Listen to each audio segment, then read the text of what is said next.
How long have you been with StreetText? I know this recent success is awesome. You're building momentum. When did you start feeling the flow? I mean, how many deals can you say you actually can track from the StreetText directly? We signed up with StreetText February of 2020, so right before everything shut down, which was perfect timing.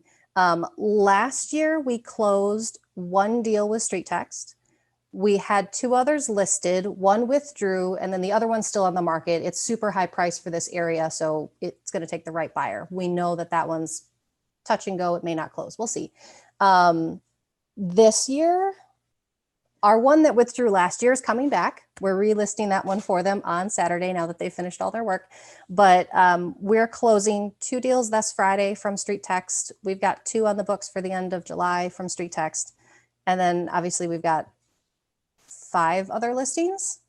That sounds right, from StreetText as well. So it is the bulk of what we do, but we're starting to see the residual far-reaching effects. The word of mouth is getting out there.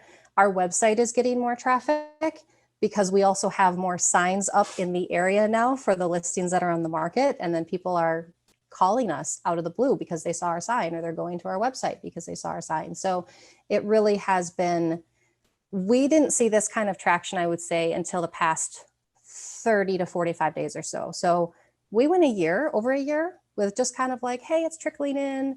Maybe we get somebody that's kind of thinking about it, but they're not really sure. And then it is what it is. But when people make a decision, we've always made it to be, we want our name to be top of mind. So even if you're not replying to my emails, that's fine, because I have the BombBomb. I can see that you opened my email, and that's awesome. And, especially that if they're not replying to text messages, but I can see they're opening the email, they don't want to talk on the phone. They don't want to text. Like, they're email people. I'm fine with that. I don't really like talking on the phone to people I don't know either. So I would rather have an email too. So we follow their lead, and we just try to, we've always looked at it as giving back. And obviously we're in it. We need to pay bills. We need to put a roof over our head, all that sort of stuff. But what we love about it is helping people out. And we get so excited about, like, this one that we have. She saw our listing, wasn't the right home for her. She just finalized what seems to be a fairly contentious divorce. She's just stressed and overwhelmed, but we're able to step in and help and get her home on the market, get her an offer. So now she knows what she can be looking for when she's searching. And oh, by the way, her house sprung a leak for some reason. My husband's great at maintenance, and all the plumbers are booked. So my husband's actually over there right now fixing her pipe under her house, because he has the ability to do that. And we're not charging for that sort of stuff. Like, we just want to help people. And I think that comes across in how we do business. And that's what makes the difference, is just trying to think of it. How can we help our community? How can we help the people that we come in contact with every single day? How long on average have your leads been in the database before they were starting to raise their hand to the point that they were reaching out to you for a consultation? I would say easily 3 to 5 months that they're getting the kind of the drip email, the StreetText.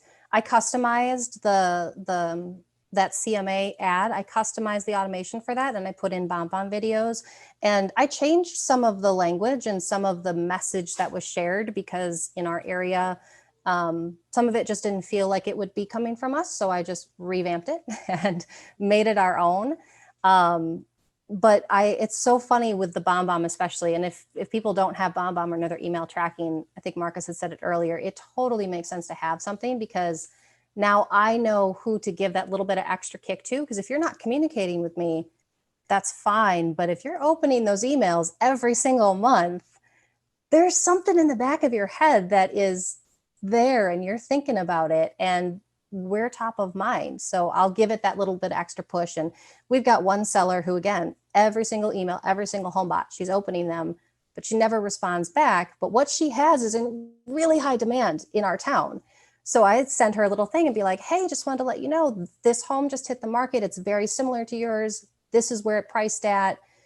That still bodes well for your value, but it's a little bit of an extra little nudge that she knows we're still thinking about her, but we're not. I never pressure. It's never like, when can we come over for an appointment? It's like, I wanted you to have this information. Please let me know if you have any questions. Feel free to reach out anytime. But I don't try to put too much pressure on people either, because I'm that way too. When I'm ready, I will reach out. But until then, you could send me 100 emails and I'm not going to reply until I'm ready to reply. So it's really key what you're like, how you're following up, because what you're basically saying is you're building this database of people, and you're giving them something that's of value every month, and you're allowing them to get ready through the information you're providing. And when they're ready, they will reach out. And the key there, I think, is that uh, you're doing a really good job of watering the garden. But sometimes what, like, our desire is so bad to get those conversations that sometimes we'll like over fertilize. We'll put so much fertilizer in there because we're trying to hurry them along the conversation to make that decision, that we end up burning the plant, unfortunately, with the fertilizer.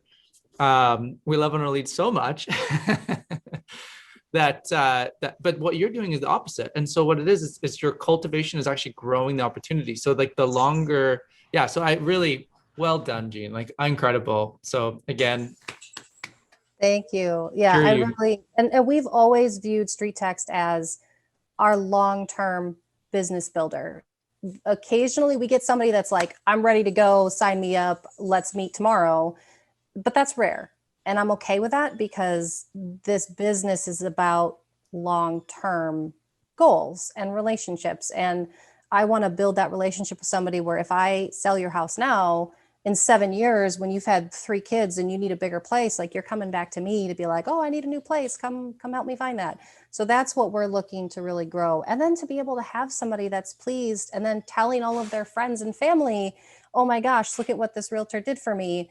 That, I mean, we put our utmost into all of these relationships. And I think that really pays in the long run. And it's so much fun. Like, we just have so much fun, and we love working together, my husband and I. So I think that comes across when we can go on showings and things like that together. It's such a great vibe. And I think people really build off of that, because we're a little bit strange sometimes. I tell him he's, insufferable at times, but it's pretty funny. So it's just fun. And I literally have been working like 60+ hour weeks, coordinating everything, and to finally be like, I may not have to do that anymore. It's one of those things I just kind of assumed I'd be working for the man for the next 30 years of my life. And now, holy cow, I can actually consider taking a breath and actually working for ourselves.